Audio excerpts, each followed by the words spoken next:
بسم اللہ الرحمن الرحیم 446 میں آ کر شیعوں کی حکومت کو ختم کیا طغرل بیگ سلجوقی نے۔ سلجوق مسلمان ہوئے تھے محمود غزنوی کے دور میں۔ سلجوق ان کے بڑے کا نام تھا۔ تو ایک دفعہ محمود غزنوی نے سلجوق سے پوچھا، اگر مجھے تیری مدد کی ضرورت ہو تو کتنے آدمی پیش کر سکتے ہو؟ تو اس نے ایک تیر دیا، کہا یہ ایک تیر ہے میرا، کسی کو یہ تیر بھیج کر میرے علاقے میں بھیج دو تو چند گھنٹوں میں 1,00,000 تلواریں تیرا پہرا دینے کے لیے تیار ہوں، میرے پاس اتنی طاقت ہے۔ تو یہ سلجوق کی نسل میں تھا طغرل بیگ۔ اللہ تعالیٰ نے جب عرب زوال کا شکار ہو گئے اور ضعف کا شکار ہو گئے، جیسے بڑھاپے کا کوئی علاج نہیں، جب قوموں پہ زوال آتا ہے تو اس کا بھی کوئی علاج نہیں، پھر اور قوم کو جگہ ملتی ہے۔ جیسے بڑھاپا ایک فرد پہ آتا ہے، ایسے بڑھاپا قوم پہ آتا ہے۔ قوم کا بڑھاپا جوانی میں نہیں لوٹ سکتا، جیسے فرد کا بڑھاپا جوانی کی طرف نہیں لوٹ سکتا، قوم کا بڑھاپا جوانی کی طرف نہیں لوٹ سکتا، کوئی علاج نہیں، نئی نسل کا آنا ہی علاج ہے۔ تو عرب دھل چکے تھے، 600 سال بہت ہوتے ہیں حکومت کو، اپنی صفات گم کر چکے تھے، اب نئے خون کی ضرورت تھی۔ طغرل بیگ پہلا شخص تھا جس نے آ کر اہل سنت والجماعت کو استحکام بخشا، شیعوں کی حکومت کو ختم کیا، بغداد سے، شام سے، ان سارے علاقوں سے۔ صلاح الدین ایوبی نے اسماعیلی شیعہ کی حکومت کو ختم کیا، مصر۔ العاضد ان کا آخری خلیفہ تھا۔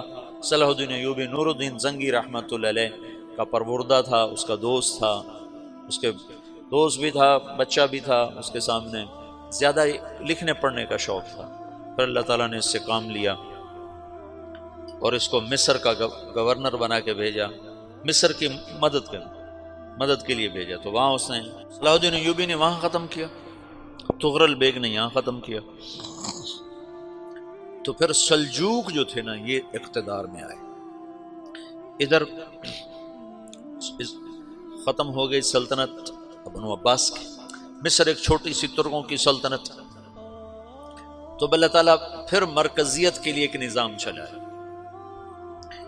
دو لشکر آپس میں لڑ رہے ہیں ایک میدان میں، ایک جنگلی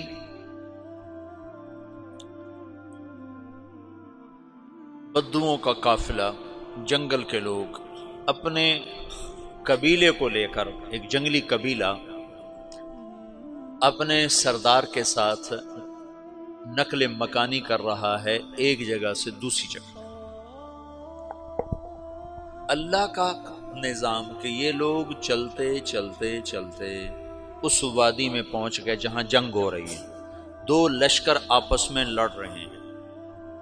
جب یہ وہاں پہنچتے ہیں تو ایک لشکر کے قدم اکھڑ رہے ہیں اور دوسرا غالب آ رہا ہے۔ ان کو نہیں پتا شکست کھانے والے کون ہیں اور فتح پانے والے کون ہیں، ان کو نہیں پتا۔ اس جنگلی قبیلے کے سردار کا نام بھی طغرل ہے، طغرل۔ تو یہ سردار کہتا ہے جو شکست کھا رہے ہیں ان کی مدد کرو، کچھ پتہ نہیں کون ہے، کہتا جو شکست کھا رہے ہیں ان کی مدد کرو۔ تو 400 وحشی جنگلیوں نے فاتح لشکر کے پیچھے حملہ کر دیا۔ وہ تو ایک کافی ہوتا تھا، 400 دوڑ جب تلواریں پڑیں تو چند لمحوں میں نقشہ بدل گیا، بھاگنے والے جم گئے اور جمنے والے بھاگ پڑے۔ جب جنگ ختم ہوئی تو شکست خوردہ لشکر کے بادشاہ نے ان کو بلایا، اسے پوچھتا ہے مجھے جانتے ہو میں کون ہوں؟ کہا نہیں۔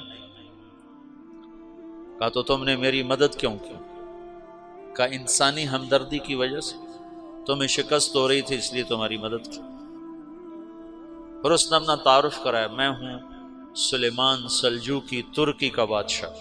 مسلمانوں کا لشکر تھا، اور تاتاریوں سے شکست کھا رہا تھا. تاتاری فتح پا رہے تھے، مسلمان شکست کھا رہے تھے. تو وہ اللہ کی غیبی مدد بن کر آئے. تو وہ اس سے کہتا ہے میرے ساتھ رہنا پسند کرو گے؟ تم نے میرے اوپر احسان کیا ہے، میں اس کا بدلہ دینا چاہتا ہوں، میرے ساتھ رہنا پسند کرو گے؟ کہنے کا کر لوں گا. تو اس کو لے کر ترکی آیا، اور استنبول اس وقت روم کی حکومت میں تھا. اسے فتح کیا اس تغرل کے آگے چوتھے پانچویں پڑپوتے محمد فاتح نے. تو یہ استنبول ہے، یہ ترکی ہے، بیچ میں ایک چھوٹا سمندر ہے، یہاں ایک جاگیر ہے. تو سلطان سلیمان کہتا ہے یہ جاگیر تجھے وقف ہے، ادھر سے رومی مجھے تنگ کرتے ہیں حملے کر کر کے، تو میرا دفاع کرتے رہنا، یہ جاگیر تیری.